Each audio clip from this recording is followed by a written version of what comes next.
Já estamos de volta com seu Amazônia Agora, ao vivo de Rio Branco. E olha, conforme eu falei no último bloco, nós vamos falar agora de arte. Eu recebo aqui no nosso programa o artista plástico Wellington Santana, aqui de Rio Branco, e que vai contar pra gente um pouquinho da trajetória dele na arte. Wellington, boa tarde, seja bem-vindo ao Amazônia Agora. Olá, boa tarde, é um prazer. Vamos então começar a nossa entrevista, Wellington, contando um pouco para o pessoal de casa como que começou a sua trajetória na arte.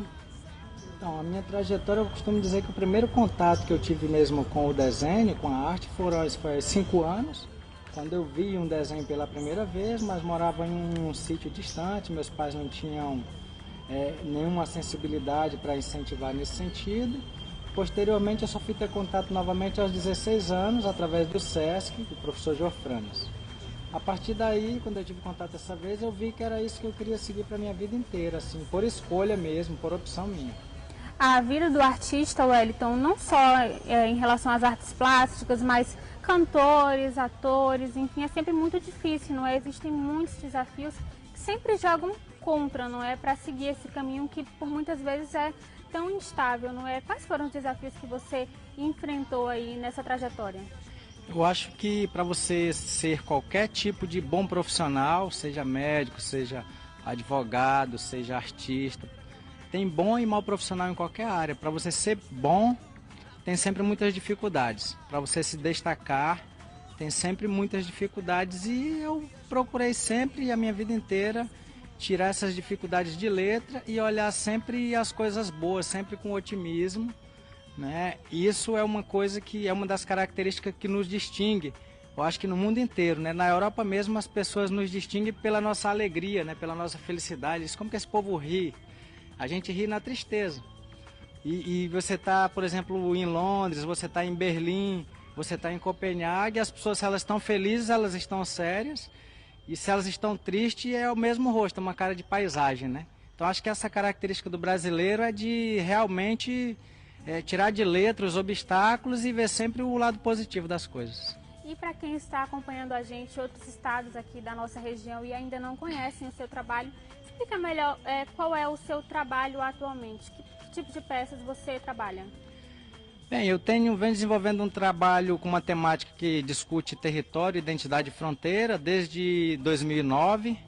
Em 2011 eu ganhei o prêmio Rumos Itaú Cultural, onde o meu trabalho circulou nas principais capitais brasileiras, né? Rio de Janeiro, São Paulo, Goiânia, Belo Horizonte, Florianópolis, enfim, quase todas as cidades. E a partir daí o meu trabalho ganhou uma projeção nacional, né? Participei de exposições com alguns curadores importantes, como o Paulo Herkenhoff, que foi o curador do MoMA de Nova York, né?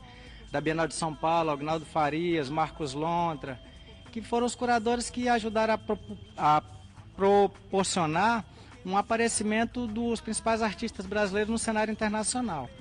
E a partir daí eu venho desenvolvendo esse trabalho que discute identidade, fronteira e território. Eu trabalho basicamente com pintura, fotografia e vídeo, né? E atualmente eu estou fazendo uns trabalhos voltados para a rede. A rede muito além do seu sentido semântico, né? Eu trabalho a rede de dormir, mas muito mais no sentido metafórico, porque a rede ela nos convida para um intervalo, né?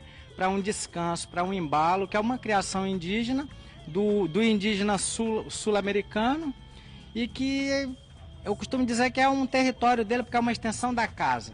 Tendo em vista que o índio ele dorme, a maior parte do tempo ele descansa, então se ele dorme e descansa, se aquilo não é uma casa, é pelo menos uma extensão dela, né? Do seu território particular. E na Espanha foi instituída uma lei que o índio ele era obrigado, ele só podia sair de um lugar para o outro se ele levasse a sua rede nas costas, né? Então eu impus essa lei metaforicamente a mim mesmo e eu transporto essa rede, por exemplo, do Brasil para a Europa, da Europa para a África, e eu venho carregando essa minha rede como uma extensão do meu território e a temática do trabalho atual é essa, é a rede. Aí essa rede eu coloco também como uma rede social, uma rede de pesca, rede de dormir, rede de loja, enfim, rede.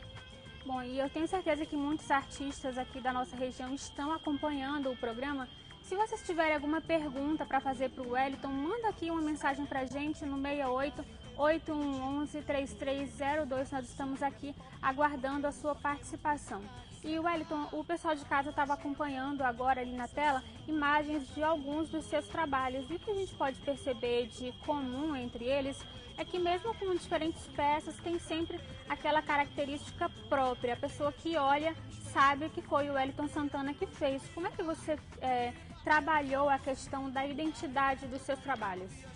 Eu acho que a identidade e a cultura é um tipo de coisa que a gente deveria refletir mais. E a gente como artista, como formador de opinião, tipo como professor, que eu sou também professor do Instituto Federal, do Acre, o IFAC, eu acho que a gente tem a obrigação de levar essa reflexão. O meu trabalho eu discuto identidade porque eu chamo de tatuagens da memória. Eu procuro registrar nas minhas pinturas as marcas que ficaram da minha infância, das minhas viagens, dos lugares por onde eu passei, das pessoas que eu conheci. Essas marcas de identidade que você coloca no trabalho são facilmente identificáveis, porque as pessoas se reconhecem. Então, quando eu exponho esse trabalho, por exemplo, em Berlim, eu não só represento o meu lugar, como eu também acabo apresentando. Eu apresento e eu represento, porque eu estou com essas marcas, com esses símbolos, com essas características do povo amazônico aqui, que é o meu lugar. E para quem está acompanhando e vê você falando em Berlim, enfim, outras cidades europeias, só para a gente esclarecer, você é um dos poucos artistas acrianos que ainda conseguem, não é, expor em outros países. Como é que é a recepção desses países para a arte daqui da Amazônia? Bem, eu posso falar pelo meu trabalho, particularmente, né? Que nem eu te disse, o meu trabalho ele teve uma projeção boa, nacional, e agora ele começa a ganhar um cenário internacional por conta do doutorado que eu estou fazendo em Coimbra, em Portugal. E a partir daí vão surgindo convites. Quando eu cheguei, eu consegui montar um ateliê em Coimbra, e a partir daí curadores de toda a Europa começaram a circular na universidade, através também do meu orientador, que é o diretor, e a partir daí comecei a expor em galerias. E eu tinha um contato anterior também em Copenhague, na Dinamarca, que era um colecionador que comprava os meus trabalhos, e a partir daí o trabalho ele tem vida própria, né? Eu acho que o caminho se faz caminhando, né? Quando você vai caminhando, o caminho vai surgindo, ele vai clareando e vão surgindo novas possibilidades. O caminho se faz caminhando. Esse seria o seu conselho, então, para os artistas que estão acompanhando a gente agora aqui da região e que querem, quem sabe, seguir um outro caminho? Pois é, essa é uma máxima, na verdade, do Paulo Freire, né? O nosso maior educador, que eu admiro muito. E eu acho que sim, eu acho que tem que caminhar, eu acho que tem que levantar a cabeça, fazer, produzir sempre, porque se está dando certo para mim, que eu venho de uma família de 10 irmãos, criado praticamente só pela minha mãe, e deu certo, eu consegui circular no Brasil e no mundo. Hoje praticamente sou uma pessoa realizada profissionalmente, né, no meu trabalho, no sentido familiar também, em todos os sentidos eu acho que qualquer pessoa consegue. Aí, gente, então o conselho do futuro doutor Wellington Santana em arte contemporânea. Obrigada, Vi, pela sua participação, e já fica o convite para a próxima oportunidade. Eu que agradeço, obrigado. Nós vamos agora para mais um breve intervalo, e da arte nós vamos falar de educação. É rapidinho, não saia daí.